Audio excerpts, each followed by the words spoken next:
인간은 왜 존재하는가? 먹기 위해서 존재한다. 틀렸어요.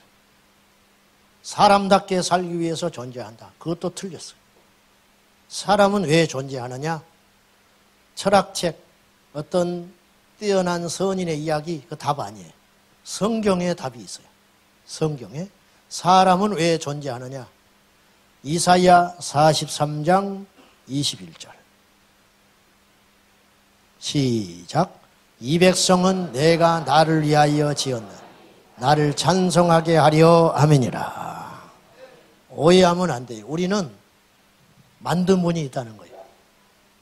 만들 때는 만든 자의 목적대로 살아가야 그 만든 존재가 성공하는 인생을 사는 거예요.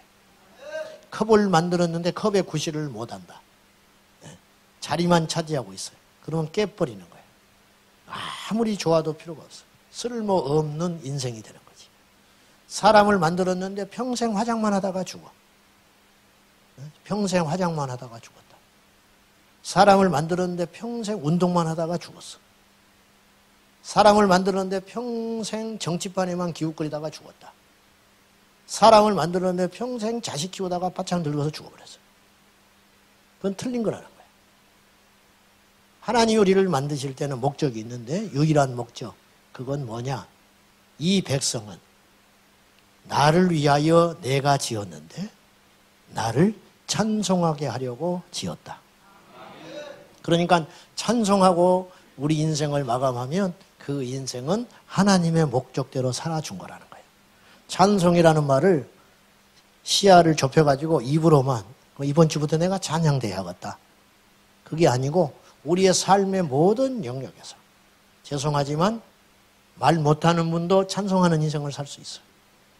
성명이 시인 같은 분도 여호와 하나님을 찬송하며 살았어요. 목소리로 찬송한 게 아니에요. 그는 그의 삶이 찬양이라. 그분을 보면 하나님이 살아계신 게 분명해. 그분을 보면 이거지요. 이거. 지난번에 일본에서 온 며칠 왔다 가신 분이 계셨는데 두 부부가 말을 못 하시는 분이에요. 농아인. 한글말로 주변에 도움을 받아가지고 우리 부부는 농아인입니다. 말을 못하니까 전도지를 만들어가지고 우리 부부는 농아인입니다. 예수 그리스도를 믿으십시오. 근데요, 그리고 이제 전해준 거예요. 우리 청년들이랑 같이 나갔는데 사람의 말로 전도하는 것보다 훨씬 강력한 전도가 되는 거예요. 벌써 이 충격을 받는 거예요. 일본에서 여기까지 와서. 일본에서 여기까지 와가지고 말을 못하니까 종이에다가 적어가지고 도대체 이분이 믿는 예수가 누구길래, 이 사람들이 믿으려고 하는 예수가 누구길래, 언제 봤다고 메모지에다가 인쇄를 해가지고 우리는 농아인 부부인데 우리는 말을 못하는데 대한민국을 사랑하고 여러분을 사랑하는 마음으로 이곳에 와서 예수를 전하러 왔다고. 그 종이 한 장이 1000마디의 말보다 강력하다는 거죠.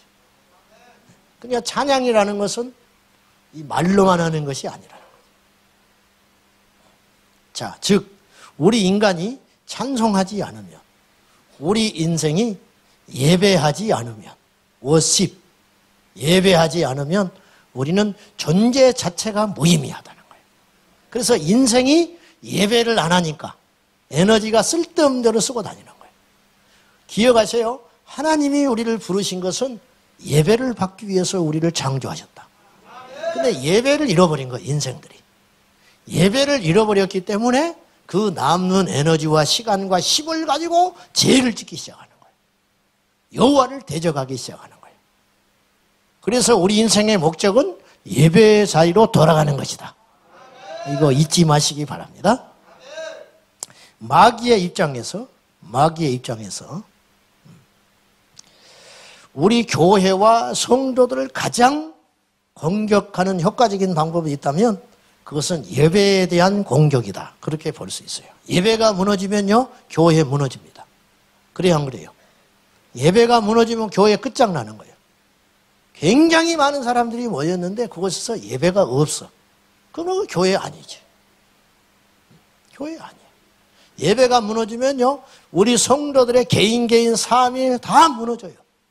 목사가 예배가 무너져. 아니, 목사가 뭐 맨날 예배 드리는데, 그렇지. 새벽 기도하고, 집회하고, 특별 집회하고, 신방할 때마다 예배 드리고. 근데 정작 예배에 넘어질 수 있어요. 제대로 된 예배를 안 드릴 수 있어요. 예배 집례자가. 그러면 예배가 무너지면 어떤 일이 벌어지냐면 목사도 무너지는 거예요. 무너져. 그 틈새를 타고 어느 날 허점이 들어와가지고 사단이 쳐놓은 덫에 턱 빠져가지고 본인만 실족하는 게 아니라 수많은 사람을 실족시켜버려요. 그러니까 예배가 무너지면, 자, 어떤 교회가 망했다. 예배가 중앙에 예배에 있는 핵심이 무너졌기 때문에 교회가 무너지는 거예요. 어떤 성도가 안 보인다. 예배가 무너져 버린 거예요. 어떤 집이 뭐 이렇게 풍지박산 났단다. 예배가 무너진 거예요. 예배가 무너지면 교회가 무너지고, 교회가 무너지면 나라와 민족이 무너지는 거예요. 인류의 종말이 오게 되는 거예요. 재앙이 오게 된다는 거예요. 사탄의 입장에서 예배를 만약에 교회의 숨통이 예배줄인데 교회를 절단내버리기 위해서 예배를 공격을 한다면 두 가지 측면에서 공격할 수 있어요. 사단이. 첫째, 예배를 못 드리게 하는 거예요. 그죠?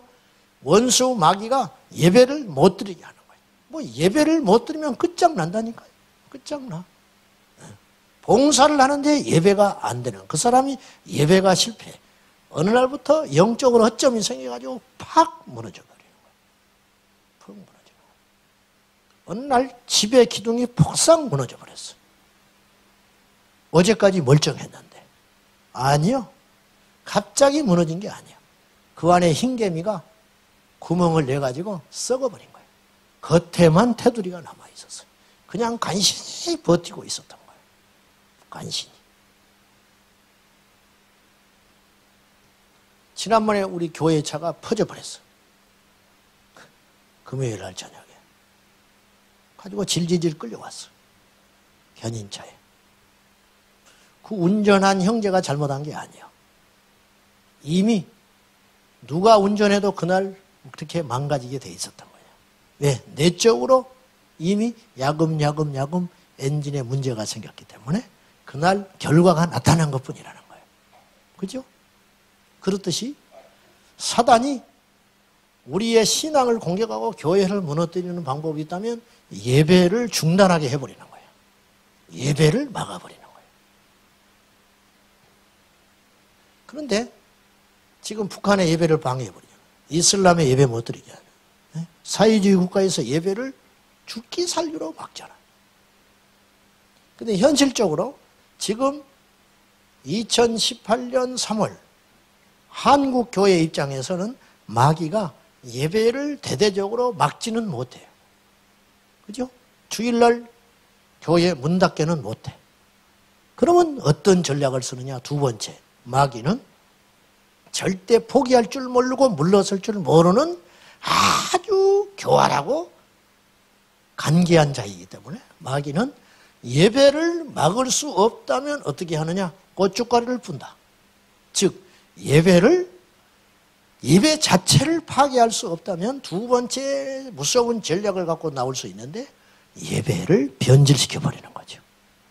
네? 모이기는 해. 우리는 예배를 실컷 드린다고 생각은 하고 있어요. 근데 사실은 예배가 아니라는 거죠.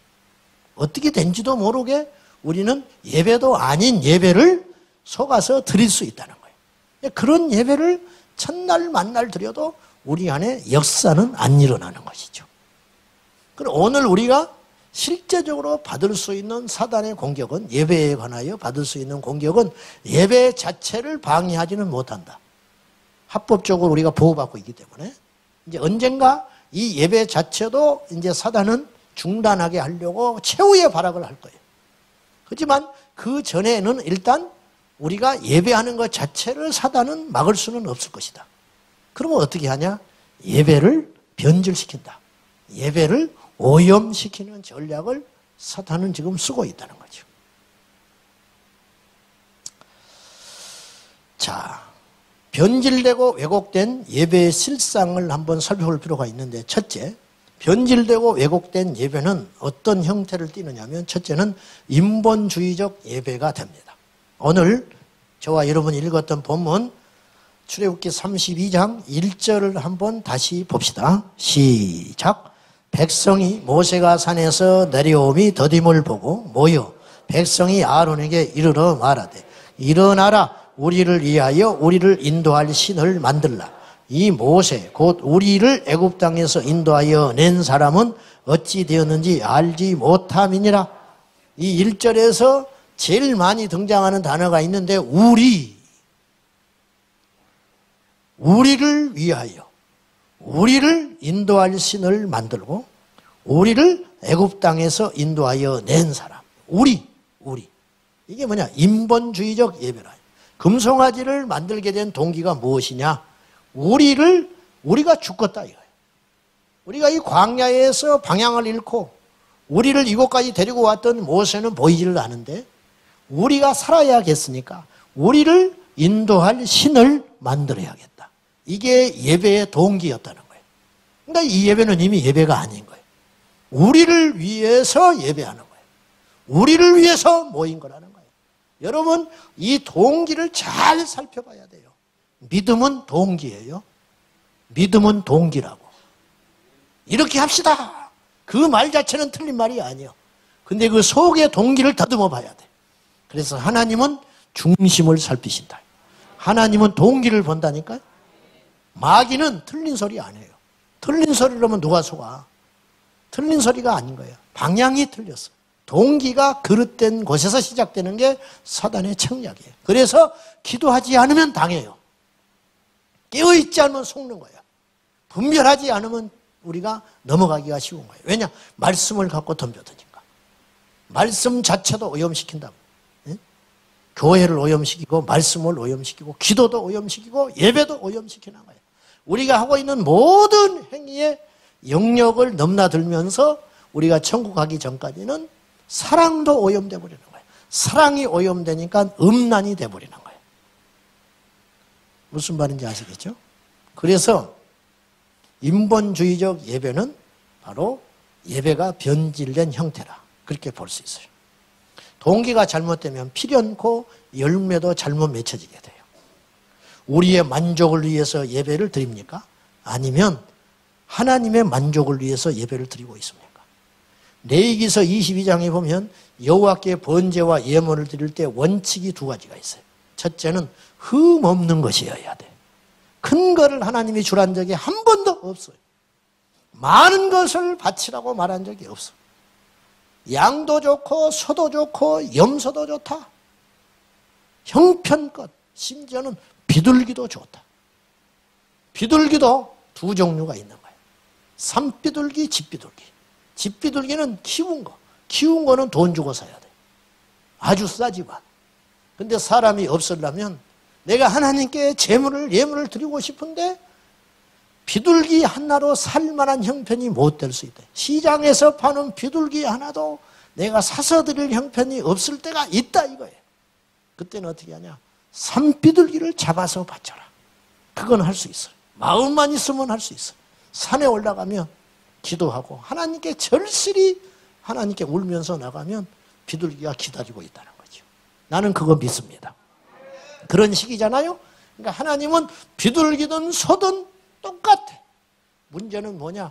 아무리 귀한 소라 할지라도 흠이 있으면 안 받는 거예요.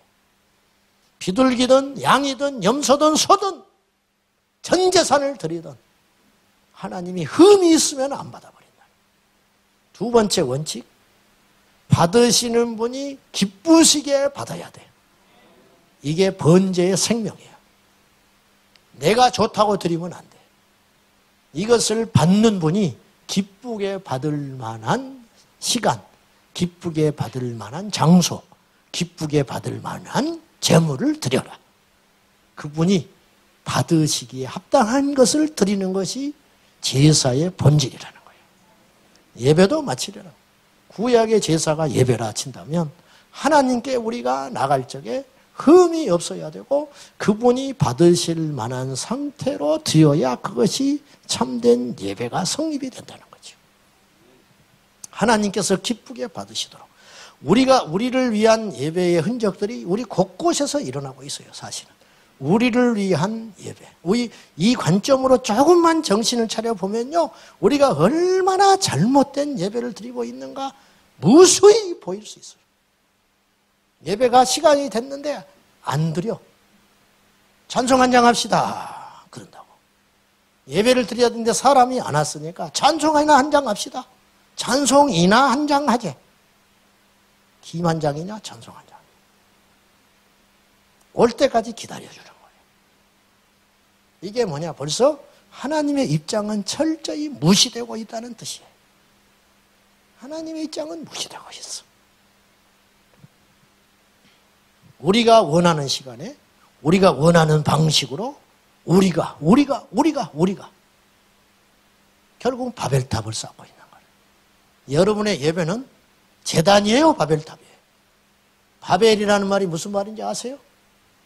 신들의 문이라는 뜻도 있지만 혼돈이라는 뜻이 있어요. 혼돈. 그러니까 헷갈리는 거예요. 인본적인 예배는 혼돈이 와버리는 거예요. 하나님께 예배를 하고 있는 것인지, 누구를 위해서 모였는지, 내가 이게 뭐지? 어느 날 그런 갈등과 고민이 심각하게 올 때가 있다는 거예요. 그때는 그 문제를 가지고 여호와께 나가야 돼요. 그리고 빨리 신본주의적 예배로 전환해야 된다는 거죠. 예배가 너무 길다. 묻겠습니다. 무슨 기준으로 예배가 길다고 하는 거죠? 교회 차 타고 빨리 가야 되는데 축도 안 받고 가는 거예요.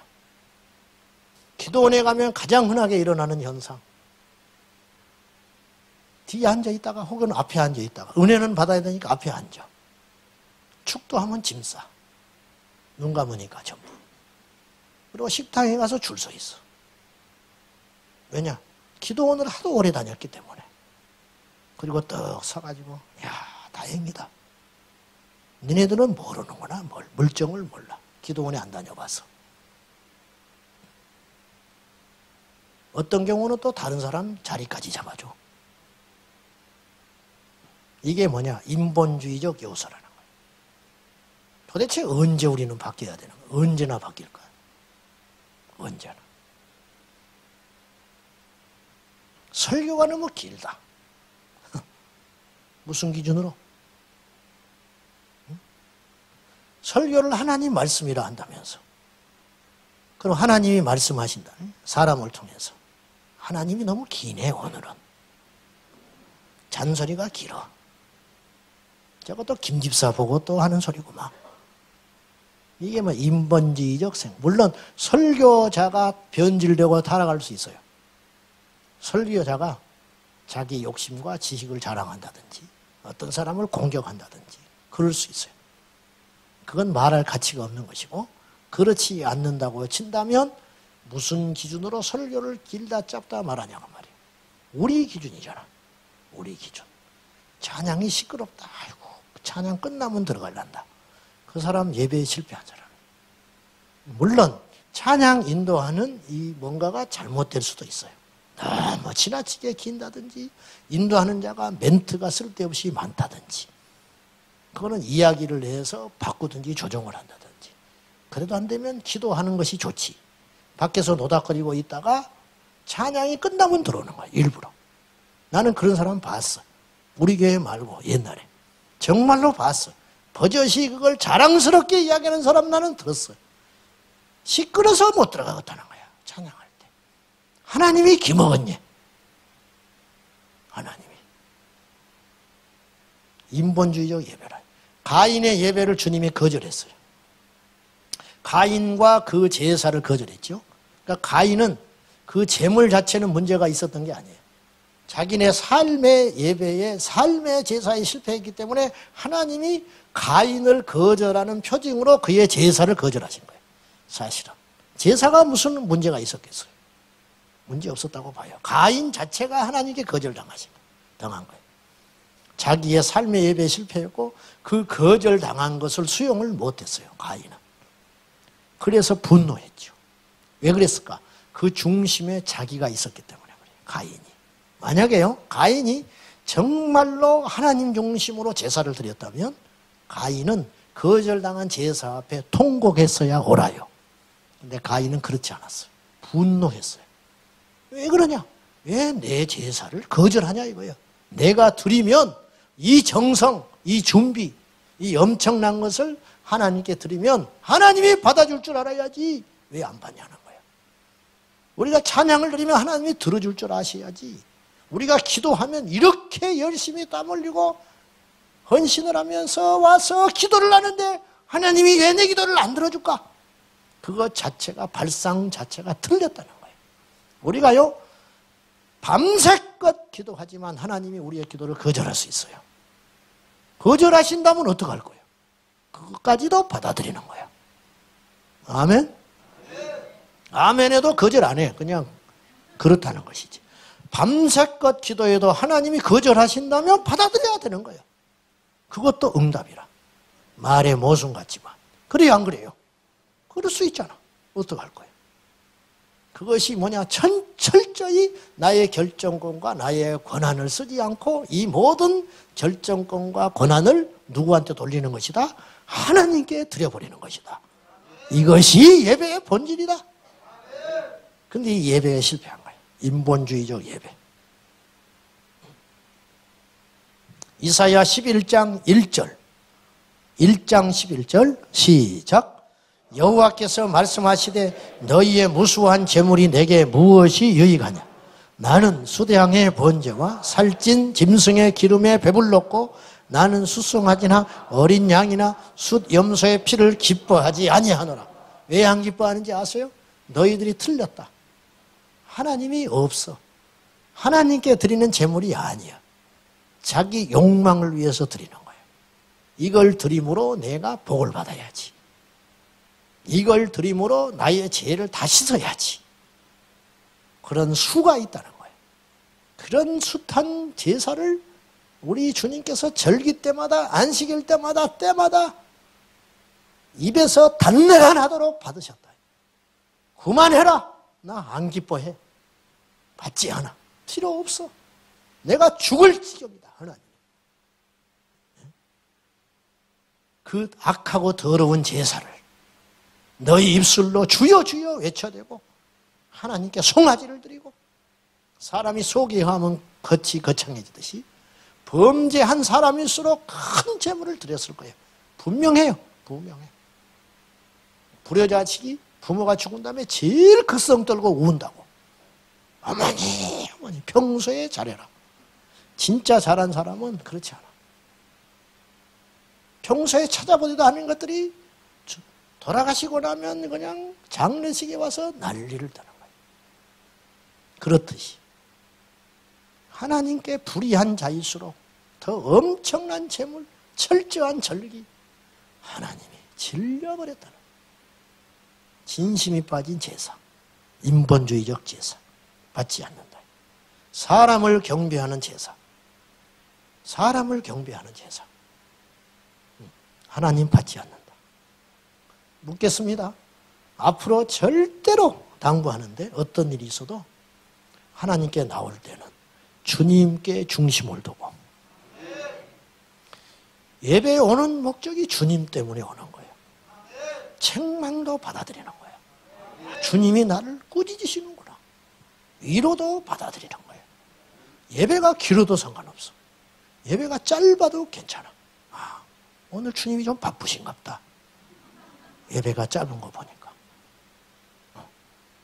오늘 찬양이 좀 약한 것 같아. 판단하지 말고 오늘 주님이 이런 방향으로 역사하는구나. 오늘은 왠지 기도를 하는데 막 올라가지 않을 때가 있잖아.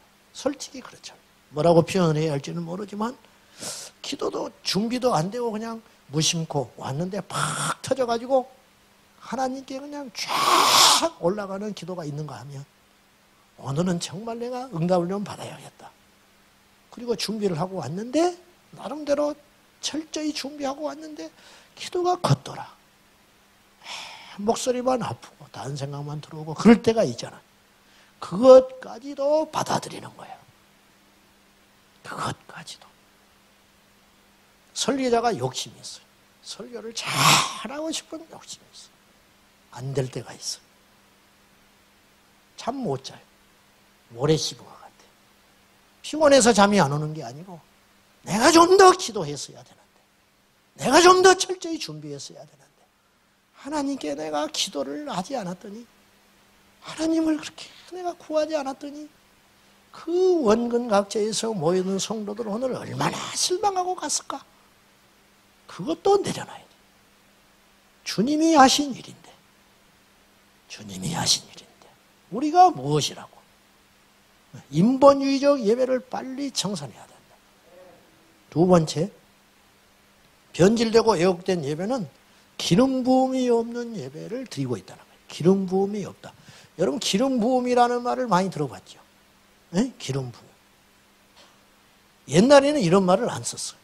언제부터인가 기름 부음이 있다. 뭐 이런 말을 쓰기 시작했어요. 좀 폼 나잖아. 기름 부음이 있다. 그러니까 유행처럼 번져서 그런지 기름 부음이라는 말을 누구부터 썼는지 여튼 쓰게 됐어. 근데 기름 부음이라는 말은 사실은 성경적인 말이에요. 성경에 있어요, 그 말이. 기름 부음이라는 말은 구약에서 그 기원을 좀 찾아볼 필요가 있는데요. 구약에서 기름을 붓는 경우는 두 가지 경우가 있었어요. 신약의 기름 부음과 구약의 기름 부음은 차이가 좀 있어요.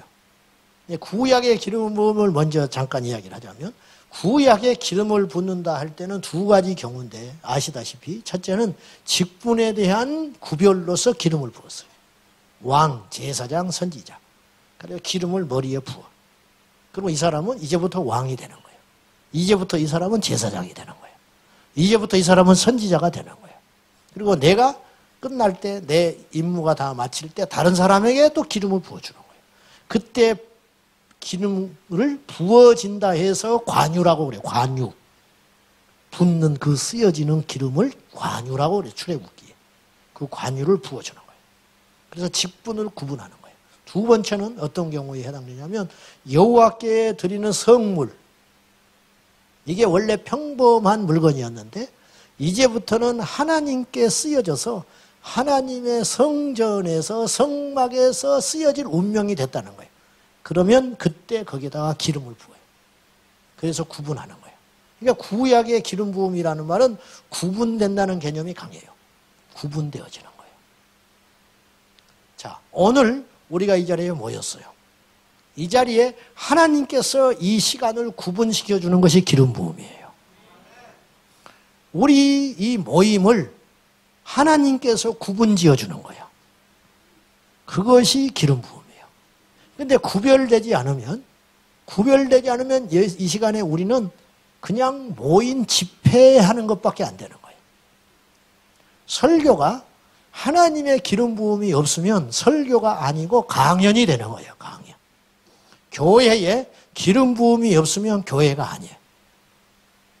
이건 강단과 같은 거예요. 강당.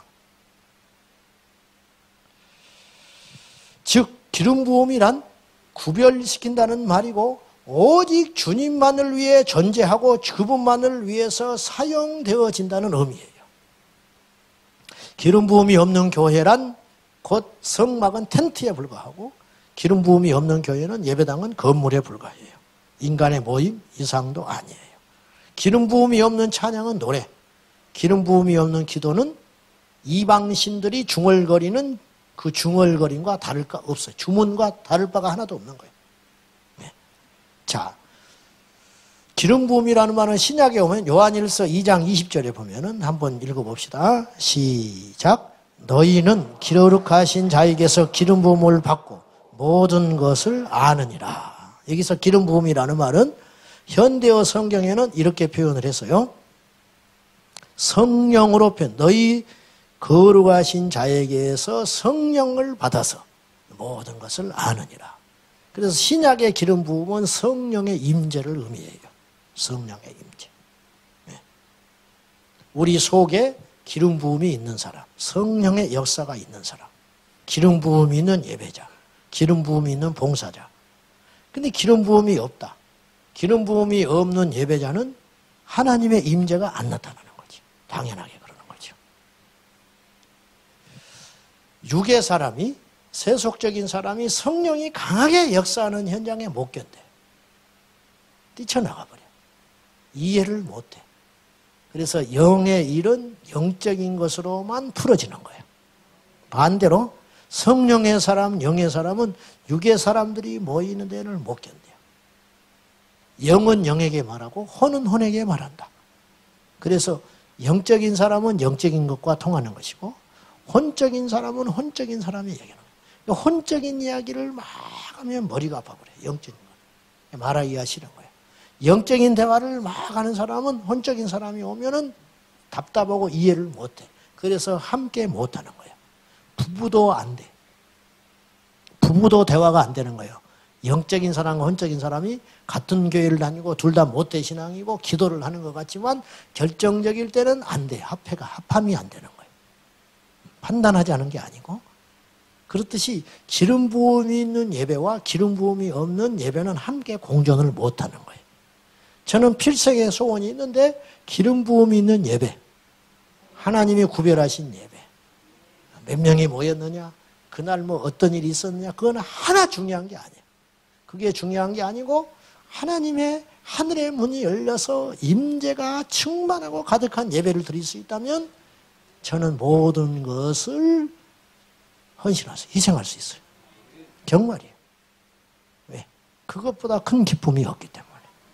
그건 경험해 본 자만이 알겠죠. 다윗이 왕이었지만 평생의 소원이 있었어요. 여호와의 장막에 거하면서 그분의 이름을 찬양하고 높이는 삶을 사는 것. 그것이 필생의 소원이었어요. 그래서 하나님의 전을 그렇게 짓고 싶었어요. 그런데 하나님이 허락지를 않는 거예요. 그 가치를 알기 때문에. 어떤 사람은 여호와의 전을 짓기 위해서 필생의 노력을 한 사람이 있는가 하면 어떤 사람은 아무렇지도 않게 여호와의 전을 무너뜨리는 사람도 있다. 이 수준의 차이가 있다는 거죠. 세 번째는요. 변질되고 왜곡된 예배는 예배자 자체를 방자하게 만들어버려요. 자, 25절을 한번 봅니다. 출애굽기 32장 25절. 자, 한번 읽어봅시다. 시작.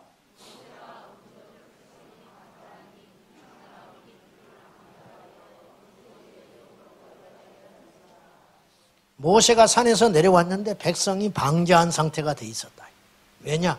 이들이 하나님께 제사를 하지 않고 원수 마귀에게 자기 신, 자기가 만든 신에게 제사한 결과 무리들이 전부 방자해 있는 것이다.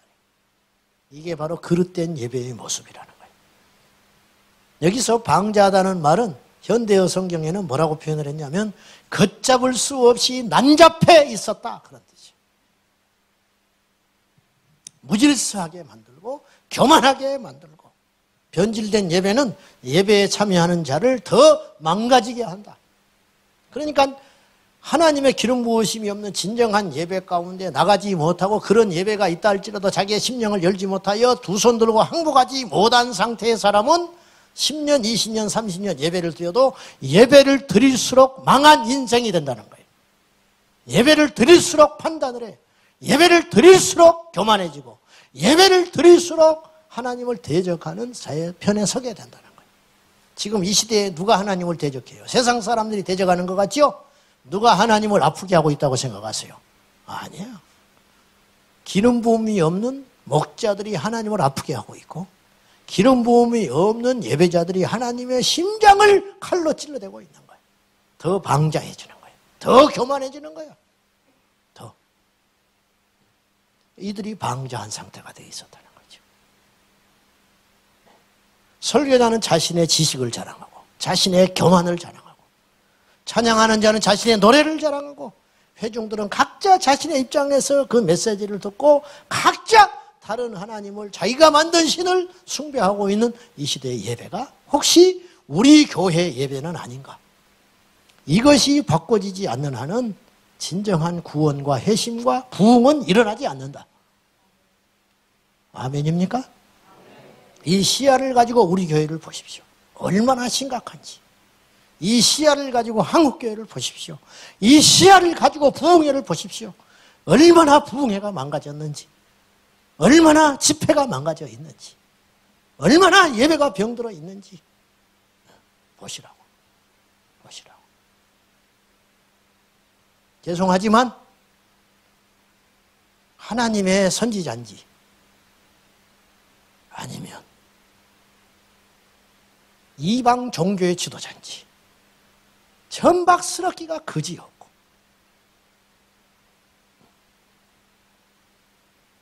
여러분 내 자식이 이번에 서울대학교 갔습니다. 할렐루야. 또 아멘 하고 있어. 목사님 자식이 서울대학교 간 것이 무슨 상관이 있어 하나님하고. 왜 그것에 아멘을 해야 돼? 왜? 하나님은 어디 계셔? 하나님은 누구를 예배하고 있는가? 이 변질된 예배. 우리 교회의 주인은 예수 그리스도다. 누구도 주님 오시는 날까지 우리 교회의 주인은 예수 그리스도. 반석 위에 세워진 신앙 고백, 주는 그리스도시요 살아계신 하나님의 아들입니다. 이 반석 위에 세워진 교회다. 건물은 무너질지 모르나 하나님의 교회는 무너지지 않는다. 절대로 하나님이 세운 교회는 하나님이 끝까지 책임지는 것이다. 할렐루야. 미국의 어떤 교회가 미국 장로교에서 동성애를 찬성하니까 150억의 재산을 포기하고 나와버렸어요. 그리고 그들이 모이고 있어요. 그것이 진짜 교회야. 그것이 진짜 교회. 재산을 포기하지 못하고 사람들이 이탈할까 봐 두려워가지고 그곳에서 굴복하여 거짓된 신앙에 아부하고 빌붙어서 그곳에서 예배하여 더 많은 사람들이 모여든들 그것은 이미 하나님의 임재가 사라진 교회이기 때문에 그 목사님과 성도들은 존경받아 마땅합니다. 하나님이 얼마나 기뻐하실까? 나를 택한 거잖아. 하나님을 택한 거 아니에요? 하나님만을 택했다. 어떤 불이익을 감수하고 그러한 공동체는 절대 무너지지 않는다. 무너지지 않는다. 그 말이죠. 그래서 오염된 예배는 두 가지의 치명적 잘못된 결과를 가져와요. 첫째, 회심이 없어요. 회개와 각성이 없어, 예배 가운데. 한 번도 여러분 중에 여러분들이 한 번도 진정한 회심을 해본 적이 없다면 그것은 진정한 예배를 한 번도 경험해보지 못했다는 뜻이에요. 옆 사람이 회심을 했어요. 근데 나는 회심이 안 일어나. 이게 문제라는 거예요. 많은 교회와 리더들이 예배를 등한시한 채 제자훈련에 몰두하고 예배를 등한시한 채 성경 공부, 예배를 등한시한 채 셀 모임, 예배를 등한시한 채 전도사역에 치중한다. 저희가 셀 강조하지요. 그렇잖아요? 말씀을 강조하지요. 그러나 그건 여러분이 오해하시면 안 돼. 어디까지나 무엇을 제가 말을 하지 않지만 전제하고 있냐면 진짜 예배를 기본으로 하고 예배를 온전한 예배를 기초 반석으로 한 다음에 성경 공부하고 온전한 예배를 기초 반석으로 한 다음에 셀 모임을 하고 제자 훈련을 하고 양육을 하는 것이지 이걸 등한시한 채 이것을 한다? 무너지는 거예요. 하나님의 임재를 경험하지 못한 제자 훈련, 하나님의 임재를 경험하지 못한 양육, 하나님의 임재를 경험하지 못한 성경 공부, 마지막이 어떻게 될 것 같아요? 그래서 귀만 커지고 교만해가지고 멸망길로 가버리고 성령의 역사를 판단하며 함부로 이야기한다. 자기 지식에 속아서 멸망길로 간 자들. 그런 사람들이 성경에 있다는 거죠. 사도행전 2장과 7장에 보면 베드로가 설교할 때 성령의 임재와 기름 부으심이 얼마나 그 현장에 일어났는지 그들이 가슴을 치면서 우리가 어찌하면 좋겠냐. 그렇게 나와요. 이게 바로 부흥의 결과, 진정한 예배의 결과라는 거예요.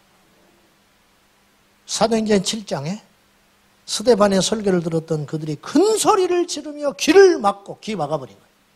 일제히 달려들어 돌을 들어서 스데반을 쳐 죽였어요. 귀를 막았어요. 듣지 못하겠다. 아파서 못 듣겠다. 힘들어서 못 듣겠다. 너의 말을 계속 듣자니 우리가 죽을 것 같다. 귀를 막고 큰 소리로 달려들어서 돌 들어서 스데반을 쳐 죽인 거예요. 이것이 뭐냐? 부흥의 결과.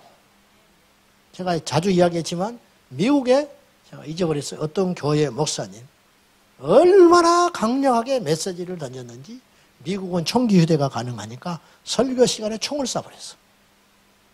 설교자한테. 2번이나. 다행히 빗나갔어요. 나 같으면 그만둬 목사.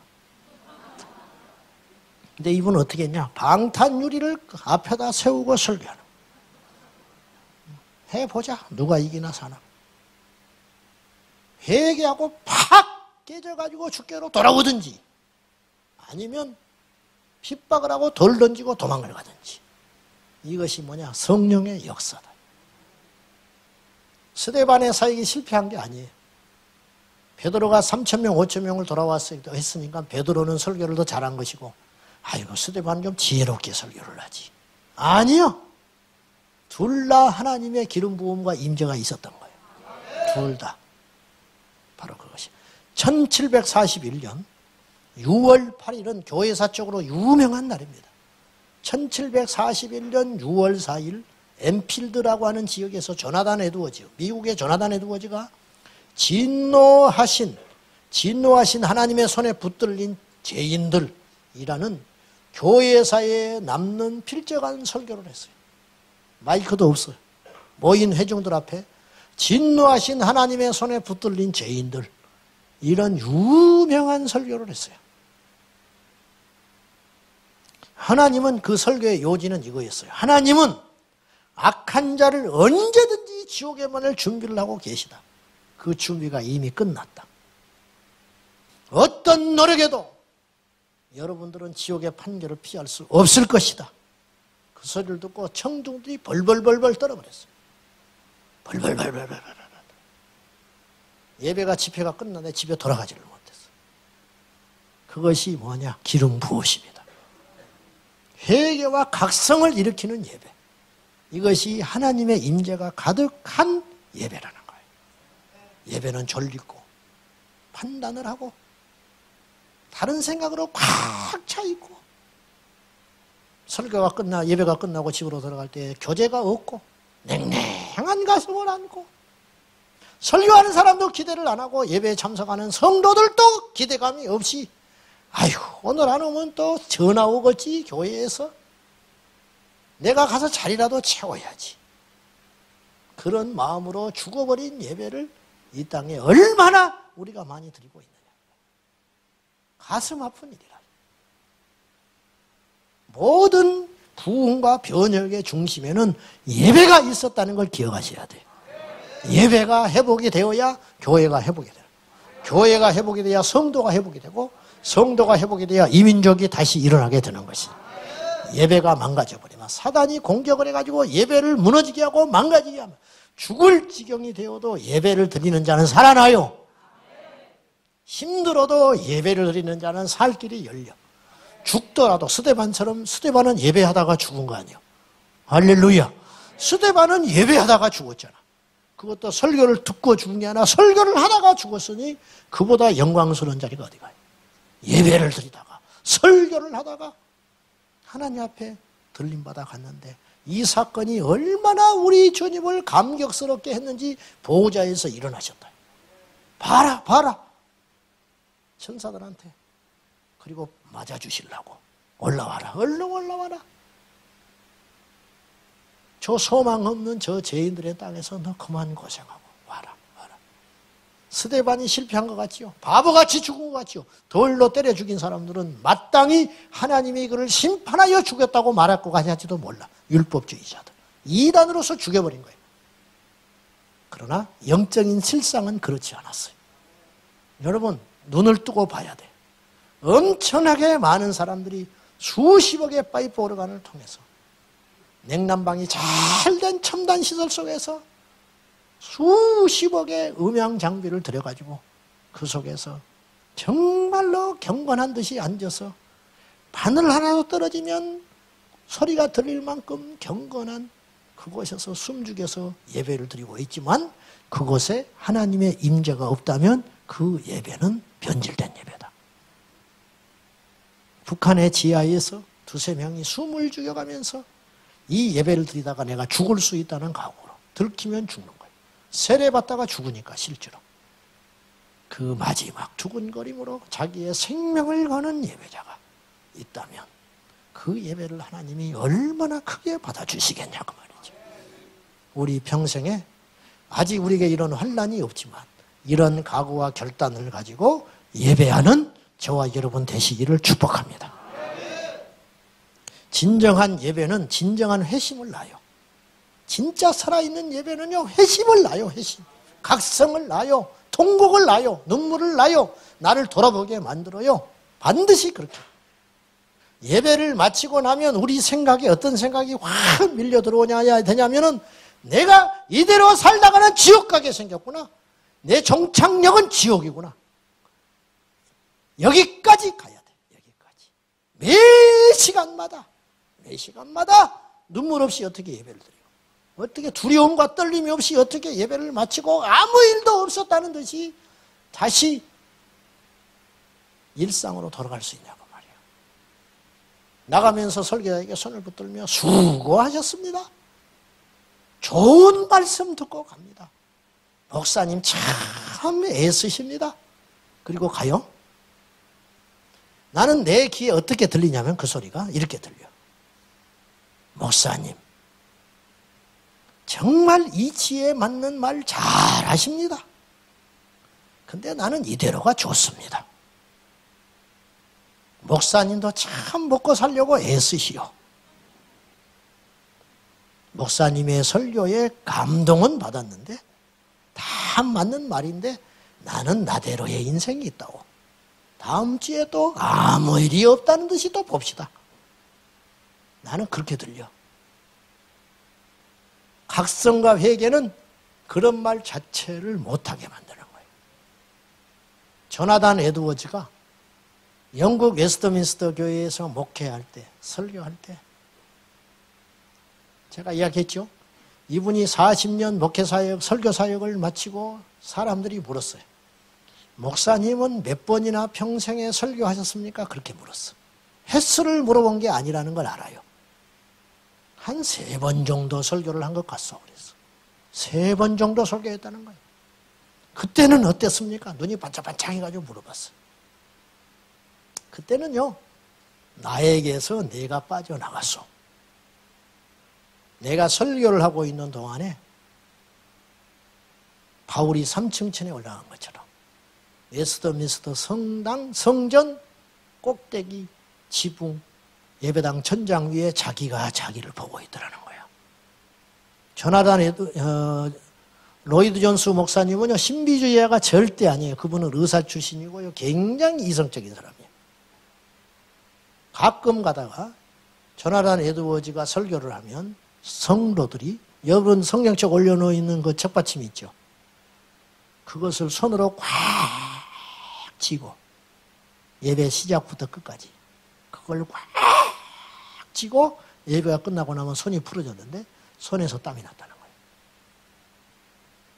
공포 영화를 보면 꽉 잡고 있다가 영화 끝나면 손을 놓듯이 그 하나님의 임재 가운데 압도돼가지고.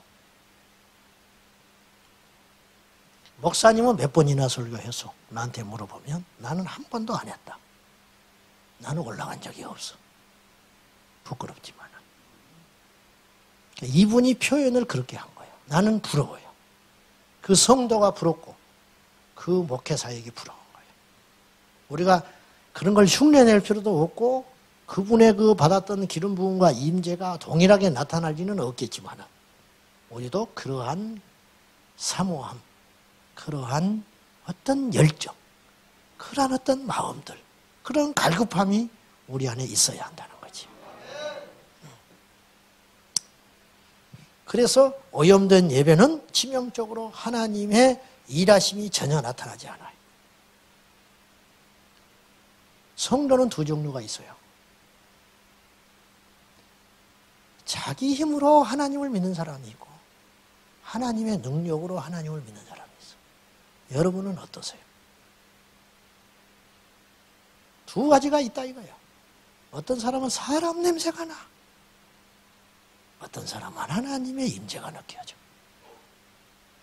여러분이 어느 교회 가서 예배를 드려보면 하나님의 임재가 느껴지는 교회가 있고 목사의 땀냄새가 느껴지는 교회가 있어요. 저 설교를 참 준비 잘했구나. 많이 연구했네. 그런 느낌이 오는 설교가 있고 그 속에서 통곡이 터지는 설교가 있어요. 그래서 설교학에서는 이런 말을 했어요. 설교자는 두 종류가 있다. 하나는 불을 설명하는 설교자가 있다. 불을 설명을 해. 불은 뜨겁다. 손대면 큰일 난다. 불의 색깔은 이러이러한 색깔이 있다. 불을 설명하는 설교자가 있고 어떤 설교자는 불을 보여주는 설교자가 있다. 불을 느끼게 하는 설교자가 있다. 이게 하나님의 역사는. 하나님의 역사.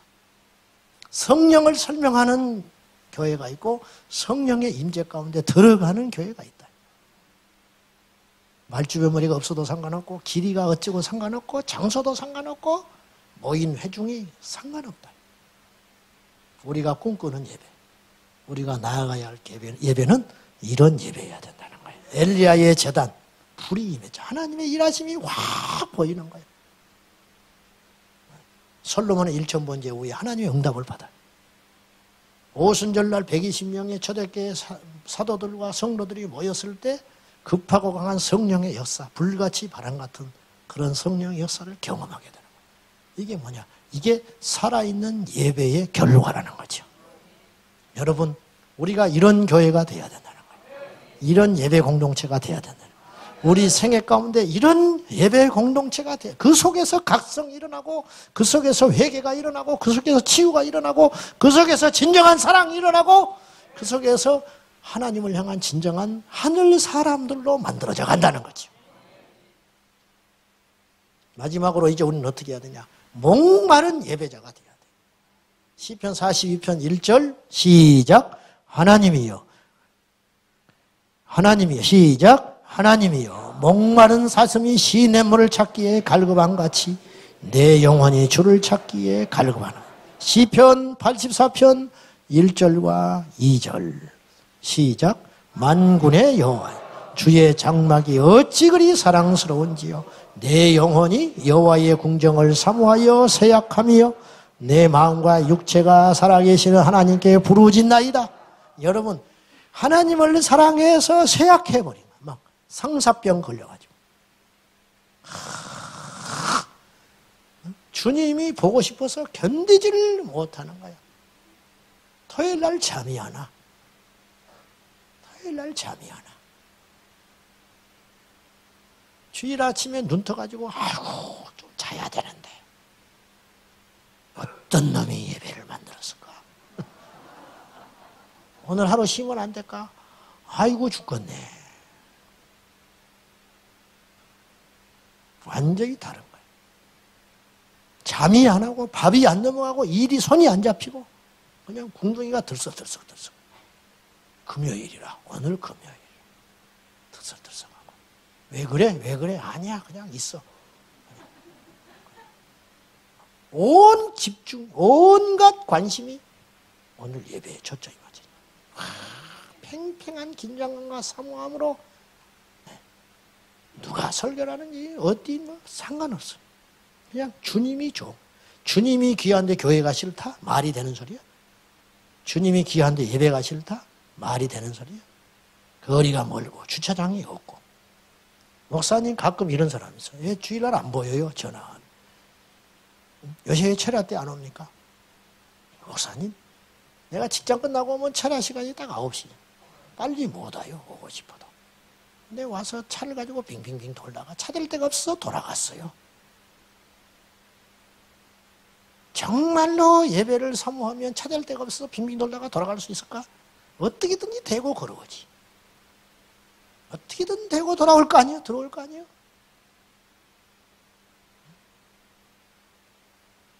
그냥 갈 수 있어요? 그냥 갈 수 있어? 군대 간 아들한테 면회를 갔어. 그냥 왔어요, 목사님? 왜요? 군부대에 차댈 데가 없어가지고.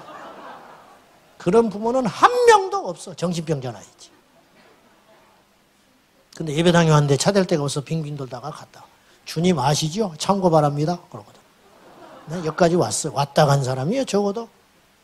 말이 되는 소리요? 말이 되는 소리? 좀 말이 되는 소리를 하고 살자. 철저히 준비된 예배자. 철저히 준비된 회중. 시간은 늦고 일찍 와서 물이나 먹고 왔다 갔다 하고 잡담이나 하고 앉아있고 무슨 기능 부음이 있어. 나답과 아비후는요 다른 불을 들이다가 죽어버렸어. 일벌백계 100개. 맛을 보여줘버린 하나님 얼마나 두려울까.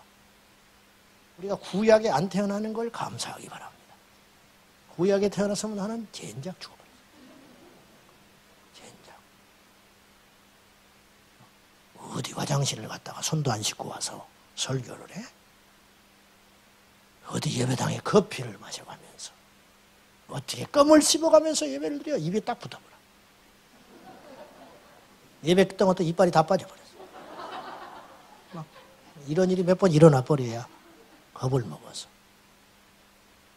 팽팽한 긴장 가운데 이 한 번의 예배에 내 생애를 건다. 오늘 제가 이렇게 설교하니까 이렇게 하는 게 아니라 이 예배에 대한 엄중함과 감격함과 이 환희와 소망과 이 사모함과 열정이 여호와의 궁정을 사모하여 내 영혼이 쇠약할 정도로 내 눈물이 짓눌러 버릴 만큼 내 눈이 짓눌러 버릴 만큼 너무 사랑하기 때문에 그런 예배가 그런 사모함 열정이 우리 평생에 갈 수 있다면 그 사람을 사단이 어떻게 건들며 그 사람이 어떻게 시험에 들 수 있으며 그 사람이 어떻게 하나님 앞에 변질된 자가 될 수 있겠는가. 우리 안에 이런 기름 부음이 이런 예배에 대한 강렬한 소망이 가득할 수 있기를 주님의 이름으로 축원합니다. 오늘 찬양 인도하시는 분들 뭐 성가되고 봉사하고 다 마찬가지. 아직 멀었어. 못한다는 뜻이 아니라 박자 틀리고 맞고 난 그걸 말하는 게 아니에요. 하나님께 쓰임 받으려면 제일 중요한 거 하나님께 축복받으려면 제일 중요한 게 있어요. 자세, 태도, 자세, 그거. 대표기도 자리인데 대표기도 순서. 한 주 동안 너무 기도를 열심히 준비하다가 그날 정작 목이 쉬어서 안 나와. 그러한 사람이 되라고 말이에요. 그런 사람이 하나님 받으시는 거예요. 과연 그런 예배자는 어디에 있는가? 하나님은 예배자를 찾는다. 그죠? 하나님은 예배자를 찾는다. 뭐 하려고? 쓰시려고. 하나님은 예배자를 찾으신다. 왜? 복을 주시려고. 파트너 삼으려고. 예배하는 자는 반드시 승리합니다. 예배하는 민족은 반드시 망하지 않아요. 예배하는 교회는 절대로 쓰러지지 않아요. 우리 모두 이 예배를 회복하는 이 사단의 공격에 올무에 빠지지 말고 오염을 시키는 예배를 변질시키고 오염시키는 사단의 계계를 알고 승리하는 저와 여러분 될 수 있기를 예수님의 이름으로 축원합니다. 축원합니다. 기도하십시다.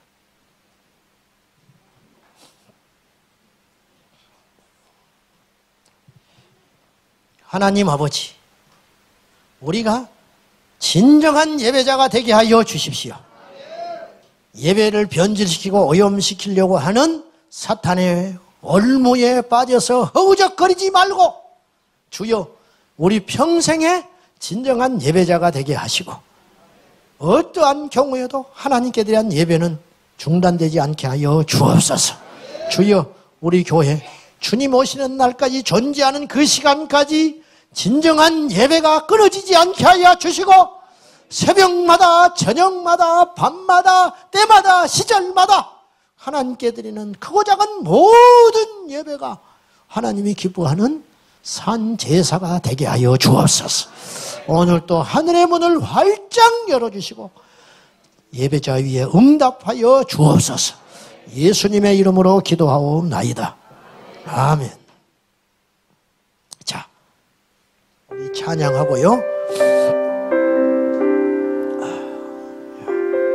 우리 시간이 좀 갔지요? 상관없다고 그랬어요? 상관없어. 옛날에는 4시까지 철야를 했는데 한 번은 하고 싶어요. 점점점 늘려가고 싶은데 저도 깨가 나가지고 잘 안 되는데, 어쨌든 갈 사람은 가. 갈 사람은 가. 집에 가서 뭐 텔레비밖에 더 봐. 갈 사람은 가. 우리는 기도한다. 네? 아멘.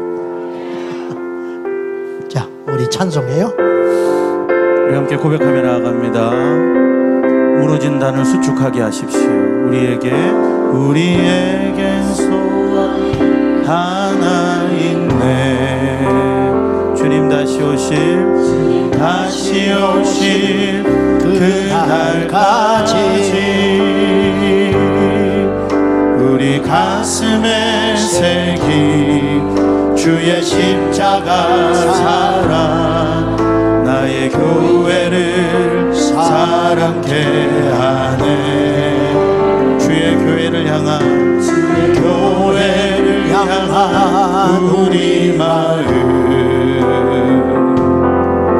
희생과 포기와 가난과 고난, 하물며 죽음조차 우릴 막을 수 없네. 우리 교회는 이 땅에 임하. 고백합시다. 교회를 교회되게, 예배를 예배되게 우리 사용하소서. 진정한 부흥의 날 오늘 임하도록 우리를 사용하소서. 우리 한번 더 고백합니다. 우리에게 소원이 있습니다. 우리에게 소원이 하나 있네. 우리 함께 자리에서 일어나셔서 함께 고백하겠습니다. 주님 다시 오실 그날까지 우리 가슴에 새긴 주의 십자가 사랑, 나의 교회를 사랑케 하네. 주의 교회를 향한 우리 마음, 희생과 포기와 가난과 고난, 하물며 죽음조차 우릴 막을 수 없네. 주의 교회는 이 땅에 우리 고백합시다. 교회를 교회되게, 예배를 예배되게 우리를 사용하소서. 진정한 부흥의 날 우리를 임하도록 우리를 사용. 우리 한 번 더 고백합니다. 교회를 교회되게,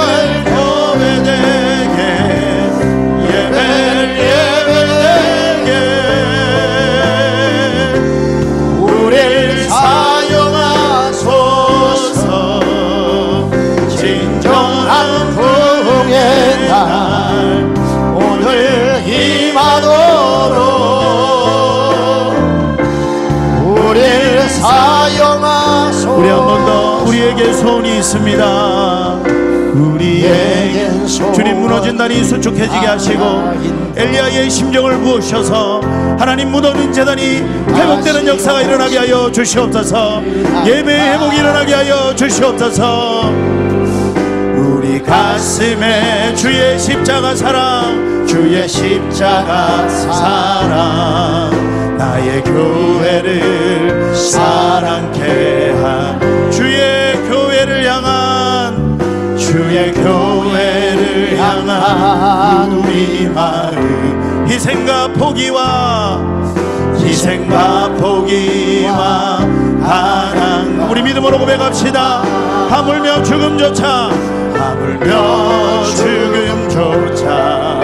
우릴 막을 수 아멘. 우리 교회는 있다.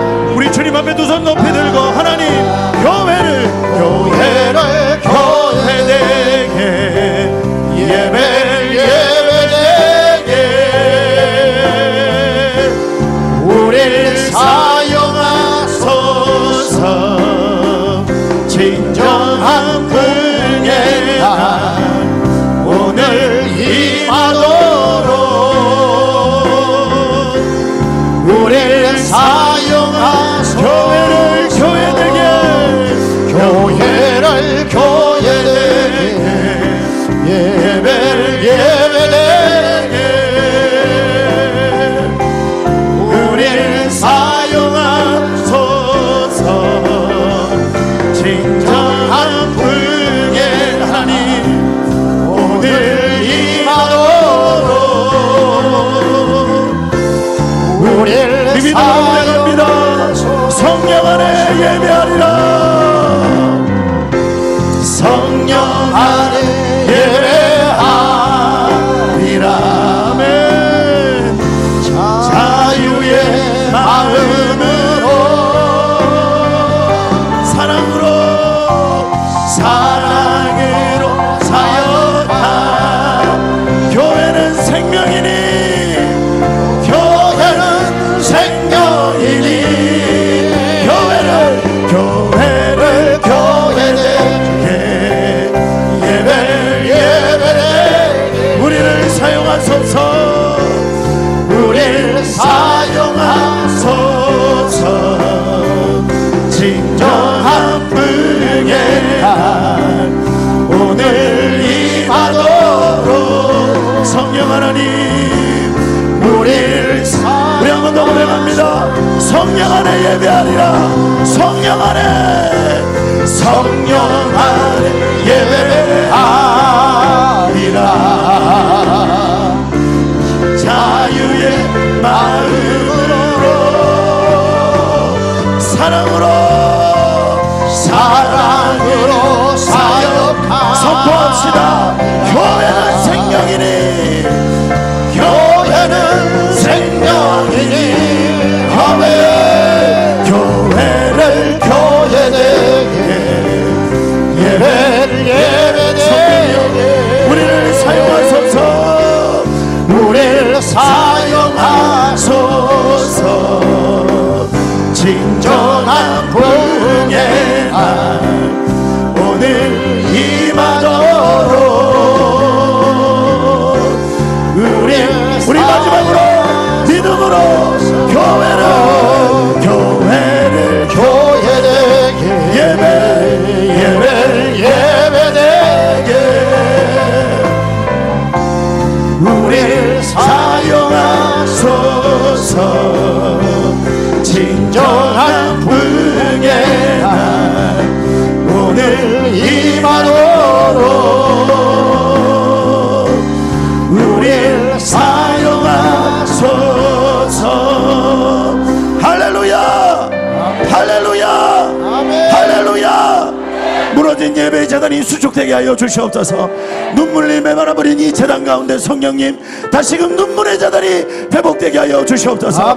회개의 심령을 입어린 이 재단 가운데 주여 회개의 심령을 부어 주시옵소서. 나의 예배가 무너졌나이다. 성령님 엘리야의 심령을 부어 주시옵시고 무너진 재단에 주의 성령을 부어 주시옵소서. 사도행전을 보면 내변에 성령의 역사가 기록되어 있습니다. 내번의 성령의 역사에 기록된 이유가 무엇입니까? 성령의 역사는 계속되어야 합니다. 성령의 역사는 매 예배마다 부어져야 합니다. 매 시간마다 부어져야 합니다. 이 시간 주의 영을 부어 주시옵소서. 예배를 회복시켜 주시옵소서. 말씀을 기억하며 주여 세 번 외치고 통성으로 기도합니다. 주여 주여 주여 성령이여 주의 임재로 임하여 주시고 역사하여 주시옵소서.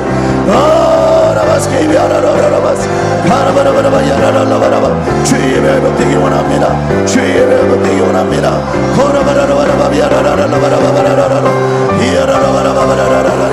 성령 하나님 회개의 영으로 임하여 주시옵시고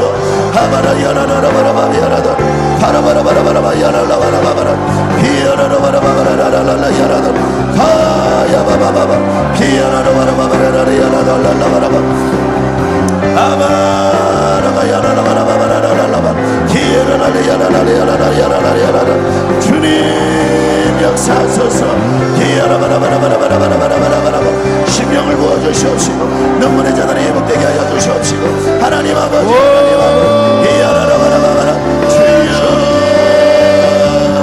주여 임하여 주시옵소서. 임하여 주시옵소서. 우리 가운데 임재하여 주시는 주님을 찬양합니다.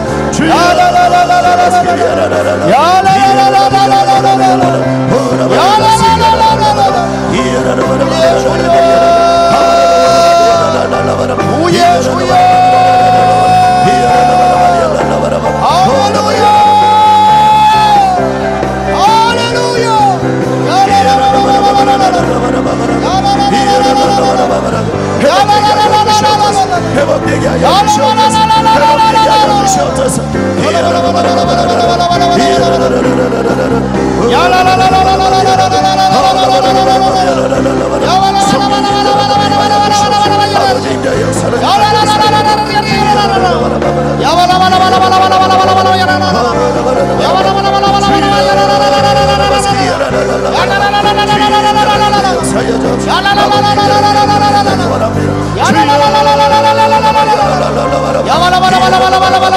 은혜와 사랑과 자비 영원한 신당의 아버지 하나님, 이 밤에 마음 걷어져서 우리를 사랑하여 주시고 우리의 진정한 주인이 되어주시고 우리의 경배와 찬양을 받게 합당하신 아버지, 이 백성은 내가 지었나니 나의 이름을 찬송하게 하려 합니다. 내 평생에 주의 이름을 찬송하며 내 평생에 주의 이름을 높이며 내 평생에 주의 이름을 경외하리다. 주의 이름을 경외하리다. 주의 이름을 찬양하리다. 주의 이름을 높여 올리겠습니다. 회복되게 하여 회복되게 하여 성령의 역사를 만들고 아버지 하나님, 아버지 하나님의 역사에 주신 이름을 찬양하라. 영접함께 합당하신 우리 주님의 이름을 찬양합니다. 두려워하지 말고 무서워하지 말라, 놀라지 말라. 우리 하나님의 위엄을 믿으며 우리 하나님의 능력을 믿으며 아버지의 전에 올라갈 때 하나님의 전을 사랑한 열정이 우리의 영혼을 세워가며 우리의 눈을 바르게 하고 우리 몸을 세워가게 할 정도로 하나님을 사랑하는 자, 우리 몸을 세워가게 할 정도로 하나님의 이름을 찬양하는 자, 나의 생명을 던져 주님의 이름을 높이게 하는 자, 우리가 되길 원합니다.